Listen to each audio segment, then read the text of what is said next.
പ്രധാനമന്ത്രി കഴിഞ്ഞ ദിവസം സൂചിപ്പിച്ചതുപോലെ ഇടത്തരക്കാർക്ക് ലക്ഷ്മി കടാക്ഷമാണ് ഈ പ്രാവശ്യത്തെ ബഡ്ജറ്റിൽ. ഉദ്യോഗസ്ഥർക്കും ഇടത്തരം വരുമാനക്കാർക്കും 12 ലക്ഷം വരെയുള്ള വാർഷിക വരുമാനത്തിന് ആദായ നികുതി ഉണ്ടായിരിക്കില്ല. ഉദ്യോഗസ്ഥർ ഏറെയുള്ള ഡൽഹിയിൽ ഫെബ്രുവരി 5-ന് നിയമസഭാ തിരഞ്ഞെടുപ്പ് നടക്കുന്നത് കൊണ്ട് വോട്ട് ലക്ഷ്യമിട്ടുള്ള പ്രഖ്യാപനം കൂടിയാണിതെന്ന് പറയാം. ഇക്കൊല്ലം അവസാനം ബീഹാറിലും തിരഞ്ഞെടുപ്പ് വരികയാണ്. ബീഹാറിന് വാരിക്കോരിക്കൊടുത്തപ്പോൾ കേരളം ആവശ്യപ്പെട്ടതൊന്നും നൽകിയില്ല എന്നതാണ് യാഥാർത്ഥ്യം. വയനാടിന് പാക്കേജും നൽകിയില്ല. വിഴിഞ്ഞം തുറമുഖത്തിന് തുക ഈ ബഡ്ജറ്റിൽ അനുവദിച്ചുമില്ല. എന്നാൽ സമുദ്ര വ്യവസായങ്ങളെ സഹായിക്കാനായി 25,000 കോടി മുതൽ മുടക്കായി മാരിടൈം ഡെവലപ്മെന്റ് ഫണ്ട് രൂപീകരിക്കുന്നതായിരിക്കും. മൂന്നാം മോദി സർക്കാരിന്റെ രണ്ടാം ബഡ്ജറ്റാണ് ധനമന്ത്രി നിർമ്മല സീതാരാമൻ ഇന്നലെ പാർലമെന്റിൽ അവതരിപ്പിച്ചത്. പാലക്കാട് IITക്കുള്ള അടിസ്ഥാന സൗകര്യ വികസന സഹായം മാത്രമാണ് കേരളവുമായി ബന്ധപ്പെട്ട് നിലനിൽക്കുന്നത്. സംസ്ഥാനങ്ങളിലെ വികസന പദ്ധതികൾക്ക് 50 വർഷത്തെ പലിശരഹിത വായ്പയായി 1.5 ലക്ഷം കോടി വകയിരുത്തിയതും നഗരവികസനത്തിനുള്ള 1.5 ലക്ഷം കോടിയുടെ അർബൻ ചലഞ്ച് ഫണ്ടും കേരളത്തിന് പ്രയോജനപ്പെടുവാനുള്ള സാധ്യതയുണ്ട്. അതുപോലെ തന്നെ മകാന ബോർഡ്, പട്ന വിമാനത്താവള വികസനം, വെസ്റ്റേൺ കോശി കനാൽ പദ്ധതി സഹായം, ടൂറിസം പദ്ധതി, ഫുഡ് ടെക്നോളജി മാനേജ്മെന്റ് ഇൻസ്റ്റിറ്റ്യൂട്ട് എന്നിവയാണ് ബീഹാറിനായി പ്രധാനമായും പ്രഖ്യാപിച്ചത്. പ്രതിരോധ മേഖലയ്ക്ക് 6.81 ലക്ഷം കോടിയാണ് അനുവദിച്ചത്. 2024 അനുവദിച്ചിരുന്നത് 6.2 ലക്ഷം കോടിയായിരുന്നു. 7.5 കോടി ഉപഭോക്താക്കൾക്ക് ആശ്വാസം നൽകുന്നതാണ് യഥാർത്ഥത്തിൽ ആദായ നികുതിയിലെ ഇളവ്. അതുപോലെ സർക്കാരിന്റെ വരുമാനത്തിൽ 1 ലക്ഷം കോടി രൂപയുടെ കുറവും ഉണ്ടാവുന്നതാണ്.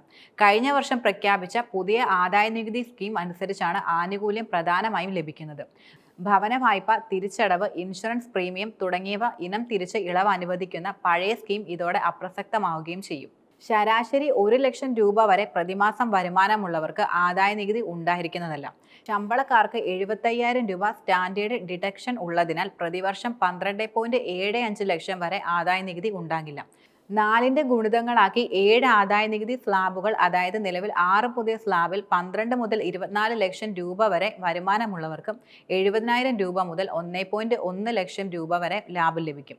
മുതിർന്ന പൗരന്മാരുടെ നിക്ഷേപങ്ങളുടെ 1 ലക്ഷം വരെയുള്ള പലിശയ്ക്ക് TDS ഉണ്ടായിരിക്കില്ല. വാടകയുടെ പരമാവധി TDS 2.4 ലക്ഷം രൂപയിൽ നിന്ന് 6 ലക്ഷമായി ഉയർത്തി ധനകാര്യ സ്ഥാപനങ്ങളിൽ നിന്നെടുക്കുന്ന വിദ്യാഭ്യാസ വായ്പകൾക്കും TDS ഒഴിവാക്കിയിട്ടുമുണ്ട്. വികസിത ഇന്ത്യ കെട്ടിപ്പടുക്കാനുള്ള കൂട്ടായ ദൃഢനിശ്ചയത്തിന് ശക്തി പകരുന്ന ബഡ്ജറ്റ് ഇന്ത്യൻ പുരോഗതിയുടെ ഗതിമാറ്റത്തിന് യഥാർത്ഥത്തിൽ തുടക്കമാകും. നിർമ്മിത ബുദ്ധി, കളിപ്പാട്ട നിർമ്മാണം, കൃഷി, പാദരക്ഷകൾ, ഭക്ഷ്യ സംസ്കരണം, ദിവസക്കൂലിക്കാർക്കുള്ള ഇളവ് തുടങ്ങി വിവിധ മേഖലകളിലെ നൂതന ആശയത്തിനും സംരംഭകത്വത്തിനും സുസ്ഥിര വളർച്ചയ്ക്കും യഥാർത്ഥത്തിൽ ബഡ്ജറ്റ് വഴിയൊരുക്കുന്നുണ്ടെന്നാണ് പ്രധാനമന്ത്രി നരേന്ദ്രമോദി പറയുന്നത്. കർഷകർക്ക് 5 ലക്ഷം വായ്പ അനുവദിച്ചു. കിസാൻ ക്രെഡിറ്റ് കാർഡ് വഴിയാണ് പ്രധാനമായും വായ്പ. PM സ്വനിധി പദ്ധതിക്ക് കീഴിൽ 30,000 രൂപ പരിധിയിലുള്ള UPI അധിഷ്ഠിത ക്രെഡിറ്റ് കാർഡുകളും ദിവസേന വേതന തൊഴിലാളികൾക്ക് PM ജൻ ആരോഗ്യ യോജനയ്ക്ക് കീഴിൽ ഈശ്രം പോർട്ടൽ രജിസ്ട്രേഷൻ ആരോഗ്യ പരിരക്ഷ തിരിച്ചറിയൽ കാർഡുകളുമുണ്ട്. മരുന്നുകളുടെ വിലയും കുറയും. ക്യാൻസർ തുടങ്ങി ഗുരുതര രോഗങ്ങൾക്കുള്ള 36 ജീവൻ രക്ഷാ മരുന്നുകൾക്ക് വില കുറയുന്നതാണ്. ഇവയെ അടിസ്ഥാന കസ്റ്റംസ് തീരുവയിൽ നിന്ന് പൂർണ്ണമായി ഒഴിവാക്കുകയും ചെയ്തു. 6 ജീവൻ രക്ഷാ മരുന്നുകളുടെ കസ്റ്റംസ് തീരുവ 5% കുറച്ചിട്ടുണ്ട്. നിർമ്മിത ബുദ്ധിയിൽ ചൈനയെ വെല്ലാൻ ഇന്ത്യ ഒരുങ്ങുകയാണ്. 500 കോടി രൂപ മുതൽ മുടക്കി നിർമ്മിത ബുദ്ധിക്കായി മികവിന്റെ കേന്ദ്രവുമുണ്ട്. മാത്രമല്ല ഇന്ത്യയെ കളിപ്പാട്ട വ്യവസായത്തിന്റെ ഹബ്ബായി മാറ്റാനും പദ്ധതിയുണ്ട്. കൂടാതെ MSMEകൾക്ക് 10 കോടി വരെ ഈട് പരിരക്ഷയുള്ള വായ്പകളുണ്ട്. സ്റ്റാർട്ടപ്പുകൾക്ക് 20 കോടി വരെയാണ്. കയറ്റുമതി രംഗത്തെ സ്ഥാപനങ്ങൾക്ക് 20 കോടി വരെ ടേം വായ്പയും ഉണ്ട്. ഇവയ്ക്ക് പുറമെ മൊബൈൽ ഫോണുകൾ, LED, LCD TVകൾ, EV mobile phone ബാറ്ററികൾ, LED LCD TVകളിലെ ഓപ്പൺ സെല്ലുകൾ, ലിഥിയം അയൺ ബാറ്ററി, ക്യാമറ മൊഡ്യൂളിന്റെ പാർട്ടുകൾ, കണക്ടർ, USB കേബിൾ ഇറക്കുമതി ചെയ്യുന്ന വാഹനങ്ങൾ എന്നിവയുടെ വിലയും കുറയും. മാത്രമല്ല സ്വർണ്ണ വിലയും കുറയുന്നതായിരിക്കും. സ്വർണ്ണാഭരണത്തിന്റെ കസ്റ്റംസ് തീരുവ 25-ൽ നിന്ന് 20% കുറച്ച സ്വർണ്ണ വിപണിക്ക് യഥാർത്ഥത്തിൽ ഉണർവേകും. ഇന്നായിരിക്കും ഇത് പ്രാബല്യത്തിൽ വരിക.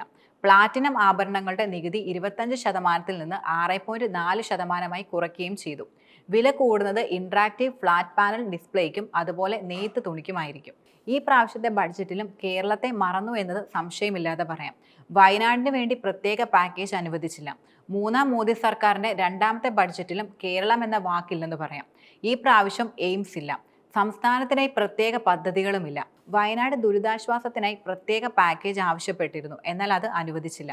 മോദി അധികാരത്തിൽ വന്ന 2014-ന് ശേഷം തുടങ്ങി 5 IIT-കളിൽ അധിക അടിസ്ഥാന സൗകര്യ വിപുലീകരണം എന്നാണ് കേന്ദ്ര ബഡ്ജറ്റിൽ കേരളവുമായി ബന്ധപ്പെട്ടുള്ള പ്രഖ്യാപനം എന്നത്.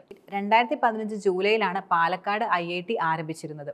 6500 വിദ്യാർത്ഥികൾക്ക് കൂടി പഠന സൗകര്യം ഒരുക്കുമ്പോൾ കുറച്ച് സീറ്റ് പാലക്കാടിന് ലഭിക്കും. രാജ്യത്തെ 50 വിനോദസഞ്ചാര കേന്ദ്രങ്ങൾ സംസ്ഥാനങ്ങളുടെ പങ്കാളിത്തത്തോടെ പൊതുസ്വകാര്യ ഫണ്ടിങ്ങിലൂടെ വികസിപ്പിക്കുമെന്ന പ്രഖ്യാപനം യഥാർത്ഥത്തിൽ പ്രതീക്ഷ നൽകുന്നതാണ്. കേരളത്തിലെ വിനോദസഞ്ചാര കേന്ദ്രങ്ങൾ ഉൾപ്പെടുമോ എന്നതിൽ വ്യക്തത വരേണ്ട ആവശ്യമുണ്ട്. അടിസ്ഥാന സൗകര്യങ്ങൾ ഒരുക്കുന്നതിനുള്ള ഭൂമി സംസ്ഥാനങ്ങൾ നൽകുകയും വേണം.